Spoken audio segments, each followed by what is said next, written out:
Hello, dear first year students. You are most welcome to my class today.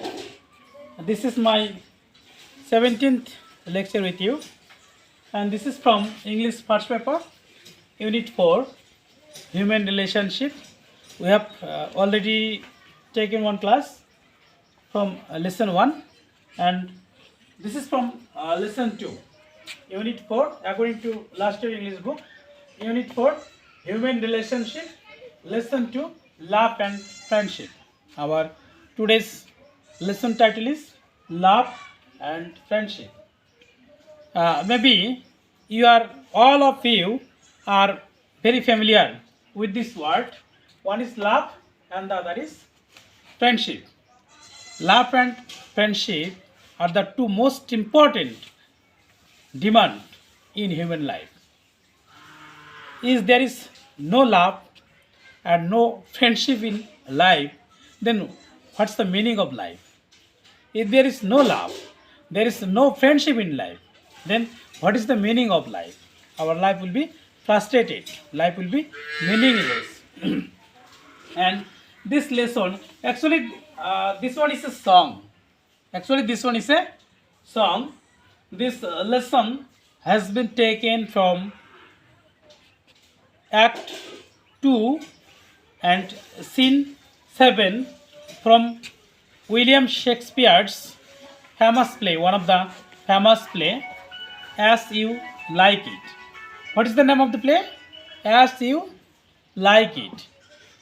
William শেক্সপিয়ারের একটা বিখ্যাত নাটক নাম হচ্ছে অ্যাজ ইউ লাইক ইট। সেই নাটকেরই একটা গান বা সং, এই সংটার নাম হয়েছে অ্যাক্ট 2, অর্থাৎ দ্বিতীয় অঙ্কের সিন 7 নম্বর দৃশ্য থেকে। This is a song and sung by one of the characters from the famous play of William Shakespeare, As You Like It. The name of the character is Amiens. Character নাম হচ্ছে Amiens. Amiens এই সংটা গেয়েছিল। Actually, he is a lord. তিনি একজন lord and likes to follow Duke Senior. Banished by his brother. Duke, what does it mean? Duke মানে হচ্ছে রাজা। তার ভাই তাকে কি করেছে? নির্বাসন দিয়েছে, তাকে ঠকিয়েছে, তাকে বনবাসে পাঠিয়েছে, বেনিস্ট করেছে।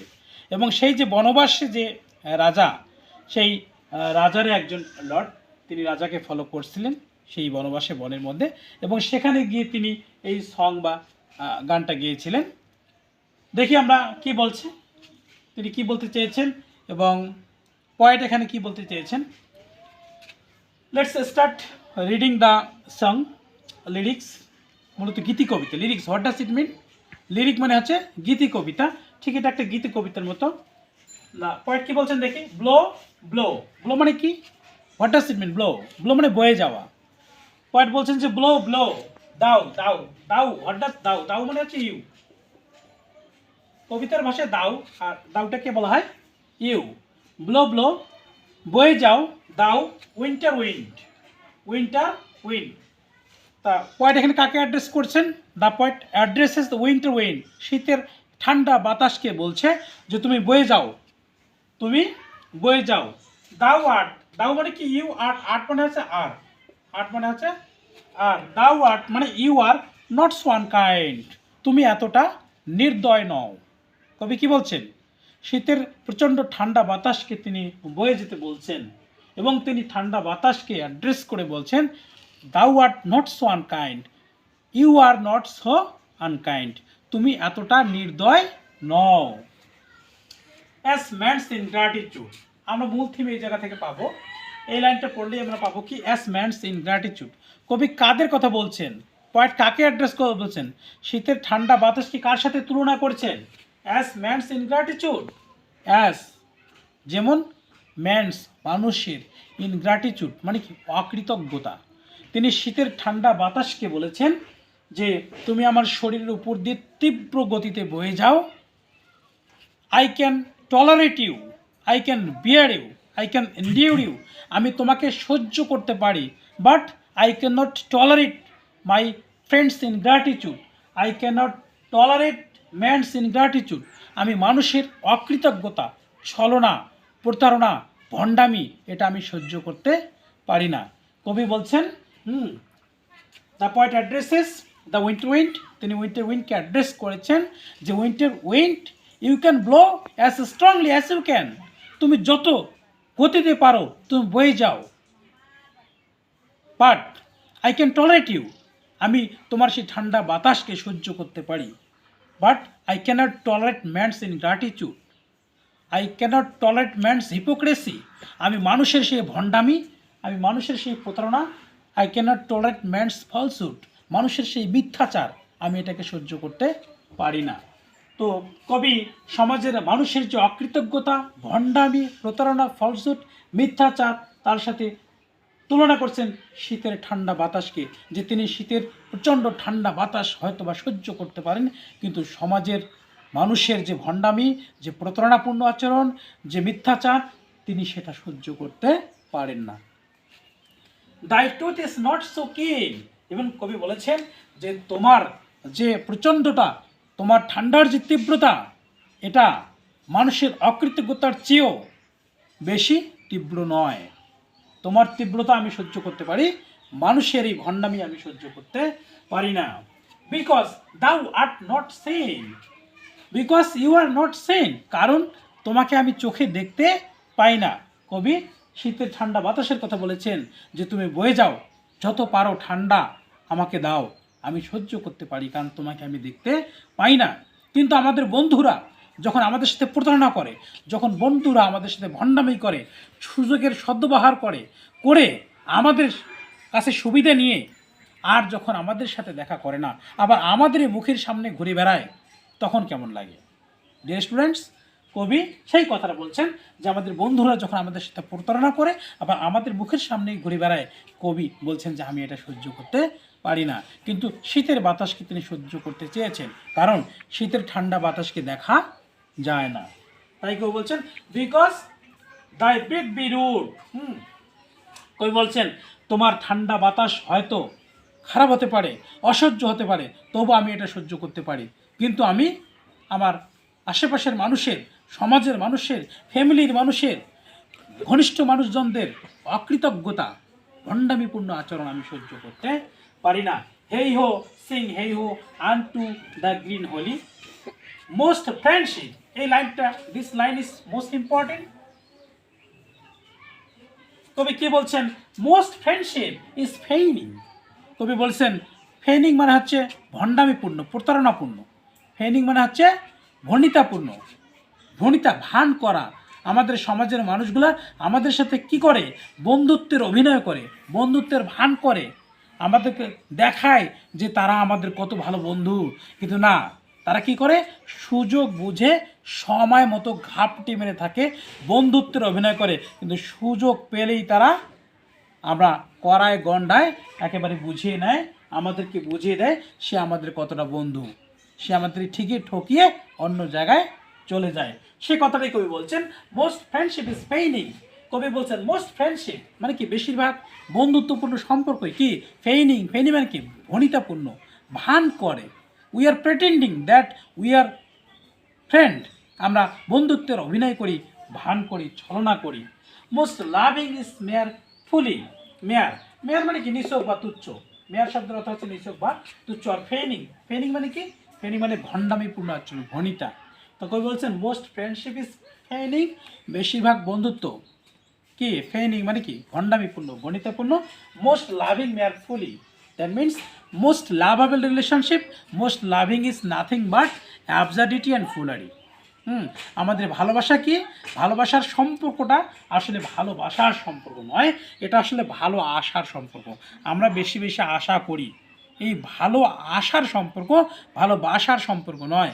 ভালোবাসার সম্পর্ক হলে আমরা বিপদের দিনে বন্ধুদেরকে, বান্ধবীদেরকে ফেলে যেতে পারতাম না, তাই নয় কি? আমরা কি করছি? 5 বছর একজন ছেলে একজন মেয়ে শুধু না, বাবা মা ভাই বোন আত্মীয় স্বজন সবার মধ্যে একটা সম্পর্ক রয়েছে, তাই নয় কি?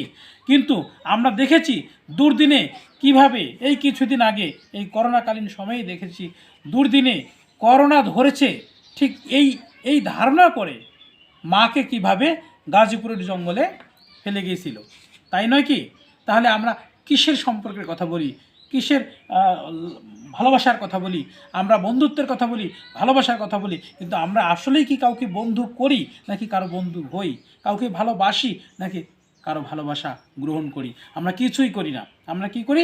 জাস্ট সম্পর্ক সম্পর্ক খেলা করি, লাভ লাভ গেম, ফ্রেন্ড ফ্রেন্ড গেম খেলি। আমরা আসলে সম্পর্কগুলোকে ওইভাবে শ্রদ্ধা করি না। কিন্তু এটা কি ঠিক? আমরা কি এভাবেই সম্পর্কগুলো ক্যারি করব? না, এমনটি কখনোই উচিত নয়। আমরা অবশ্যই ভণ্ডামি করব না, আমরা অবশ্যই প্রতারণা করব না, আমরা অবশ্যই সম্পর্ক নিয়ে মিথ্যাচার করব না। কবি ত্যক্ত এবং বিরক্ত কিসের জন্য? মোস্ট ফ্রেন্ডশিপ ইজ পেইনিং, বেশিরভাগ বন্ধুত্বপূর্ণ সম্পর্ক হচ্ছে ঘনিতা, আর মোস্ট লাভিং ম্যার ফুলি মানে বোকামি। ভালোবাসার সম্পর্কগুলো কি বলছেন তিনি? বোকামি, এক প্রকার বোকামি। Then heigh ho the holly, this life is most jolly. আবার কবি এই লাইনে এসে কি বলছেন? The poet says that life is very beautiful, life is very wonderful, so life should be enjoyed. There may be problems, there may be troubles, there may be chaos, confusion in life, there may be sorrows and sufferings of everybody's life, but in spite of all these we should not run away from our life. কবি বলেছেন জীবনে কি থাকবে? Chaos থাকবে, confusion থাকবে, সরস থাকবে, sufferings থাকবে, অ্যাগনি থাকবে, যন্ত্রণা থাকবে। জীবনে সাফারিংস থাকবে, যন্ত্রণা থাকবে, কিন্তু ইনস্পাইট অফ অল দিস, এত সত্ত্বেও we should not run away from our life. We should have কি? We should face the difficulties of our life. আমরা জীবনের কঠিন সমস্যাগুলি, we should face the challenge of our life. আমাদের জীবনের চ্যালেঞ্জগুলিকে আমাদেরকে নিতে হবে। আমরা যেন চ্যালেঞ্জগুলোকে ফেস করি, আমরা যেন চ্যালেঞ্জগুলোকে অ্যাকসেপ্ট করি, আমরা যেন জীবন থেকে পালিয়ে না যাই, আমরা যেন শেষ জীবনে একজন পরাজিত সৈনিকের মতো জীবন থেকে পালিয়ে যাওয়ার চেষ্টা না করি। তাই এই লাইনের মধ্যে পয়েন্ট বলেছেন this life is most jolly, জীবনটা অনেক enjoyable, so we should enjoy our life. হ্যাঁ, maybe we have our sorrows, we have our personal sufferings, we have our personal agony, চাওয়ার যন্ত্রণা, না পাওয়ার যন্ত্রণা, অনেক যন্ত্রণা মানুষের থাকতে পারে। তাই বলে এই যন্ত্রণা দেখে আমরা যেন জীবন থেকে পালিয়ে না যাই, আমরা যেন জীবনটাকে এনজয় করি শেষ পর্যন্ত, সে কথাটাই কবি বলেছেন this life is most jolly, জীবনটা খুবই এনজয় করতে হবে আমাদেরকে। Freeze freeze thou between sky, কবি কি বলছেন? ফ্রিজ, শীতের ঠান্ডা বাতাস, তুমি আমাকে জমিয়ে দাও, ঠান্ডা করে দাও, তুমি আমাকে জমিয়ে দাও, ঠান্ডা করে দাও। That dose not byte so নাই, কিন্তু তারপরেও তোমার এই ঠান্ডার যে তীব্রতা, তোমার যে ঠান্ডার যে তিক্ততা, তোমার ঠান্ডার যে তীব্রতা, আমি সেটাও সহ্য করতে পারি। কিন্তু বন্ধুর ভণ্ডামিপূর্ণ আচরণ আর আশেপাশের মানুষগুলা আমাদেরকে যখন ঠগায়, আমাদের সাথে প্রতারণা করে, আমাদের সাথে ছলনা করে, আমাদের জীবনকে নষ্ট করে, আমাদের সময়কে নষ্ট করে, জীবনকে নষ্ট করে, লক্ষ্য পৌঁছাতে বাধা হয়ে দাঁড়ায়, সেই মানুষের প্রতারণাপূর্ণ আচরণ আমি সহ্য করতে পারি না। অ্যাজ বেনিফিটস ফর গড, এই লাইনে এসে আমরা খুব ইম্পর্টেন্ট একটা থিম পেয়েছি, as benefits for god. Benefits মানে কি? উপকার। বেনিফিটস মানে কি? উপকার। তো আমাদের অনেক বন্ধুই আমাদের কাছে কি করে আসে? যখন আমাদের কাছে অর্থকড়ি থাকে, টাকা পয়সা থাকে, মান থাকে, সম্মান থাকে, সমাজে আমাদের একটা পজিশন থাকে, তখন সবাই তারা বসন্তের কোকিল হয়ে আমাদের কাছে এসে ধরা দেয়। সুসময়ে অনেকেই বন্ধু বটে হয়, অসময়ে হায় হায় কেউ কারো নয়। সুসময়ে অনেকেই আসে, অনেকেই আমার বন্ধুত্বের অভিনয় করে, কিসের জন্য? বেনিফিট। তার কিসের জন্য বন্ধুত্বের অভিনয় করে? বেনিফিটের জন্য। তারা আমাদের কাছে বেনিফিট পেতে চায়, আর যখন বেনিফিট পেয়ে গেল তখন তারা কি করে? বেনিফিট পাওয়ার পরে তারা এটা করে ফর গড। তারা আমাদের কাছে উপকার পেয়ে গেলে দূরে সরে যায়, যতক্ষণ উপকার পায় না তারা বসন্তের কোকিলের মতো, দুধের মাছির মতো আমাদের কাছে এসে ঘুর ঘুর করে। কিসের জন্য? বেনিফিটের জন্য। কিন্তু যখন তারা বেনিফিট পেয়ে যায় বন্ধুরা, তখন কি করে? যে ফর গড, তারা ভুলে যায়, আর তারা আমাদের ধারে কাছে আসে না। সেই কথাটাই কবি বলেছেন অ্যাজ বেনিফিটস ফর গড। আমার বন্ধুরা আমার কাছে এসেছিল, অনেক সুযোগ নিয়েছে, অনেক সুবিধা নিয়েছে, যখন আমি ভালো ছিলাম, যখন আমার দিন ভালো গিয়েছিল, যখন আমার অর্থ করেছিল, টাকা পয়সা ছিল, তখন তারা আমার সাথে বন্ধুত্বের অভিনয় করেছে। বন্ধুত্বের অভিনয় করে আমার কাছ থেকে হাতিয়ে নিয়েছে। এখন তারা আমাকে ফরগট করেছে, ভুলে গেছে। সেই কষ্টে, সেই যন্ত্রণা কবিকে কুড়ে কুড়ে খাচ্ছে। সেই যন্ত্রণায় কবি আজও কাতরাচ্ছেন। সেই কথাটাই কবি বলছেন, Though thou the water's wrap, thy sting is not so sharp as friend remembered not. এই লাইনে এসে আমরা আরও কি পাচ্ছি? As friend remembered not. কবি তার বন্ধুকে অ্যাকিউজড করেছেন, অভিযুক্ত করেছেন। He accuses his friends that he had many friends one time. এক সময় তার অনেক বন্ধু ছিল। Those friends came to him. তার কাছে এসেছিলেন। Those friends have been benefited by the poet. কবির কাছে তারা অনেক উপকার পেয়েছেন, উপকার নিয়েছেন। অ্যাজ ফ্রেন্ড রিমেম্বার নট, কিন্তু শেষ জীবনে এসে কবি কি বুঝলেন? As friend remember not, as যেহেতু ফ্রেন্ড বন্ধুরা, রিমেম্বার নট মানে কি মনে রাখে না। শেষ জীবনে এসে কবি কি বুঝলেন? অ্যাজ বেনিফিটস ফরগট, বন্ধুরা উপকার পেলে উপকার ভুলে যায়, আর শেষ জীবনে এসে বন্ধুরা আর মনে রাখে না। So, dear friends, is it clear to you? Now, I will give you homework. You will have to write down the summary. You will have to write down the summary or theme. Summary or theme of the poem. You will have to write a summary or theme of the poem. After opening college, you will of course come to me and you will show it to me. তোমরা আমাকে এটা দেখাবে এবং আমরা চেষ্টা করব, যদি কোথাও ভুল থাকে আমি আরও will try to make it better, will try to make it clear, আমরা এটাকে আরও ভালোভাবে ক্লিয়ার করার চেষ্টা করব। So dear friends, this is all for the time being. See you next class. Thank you all.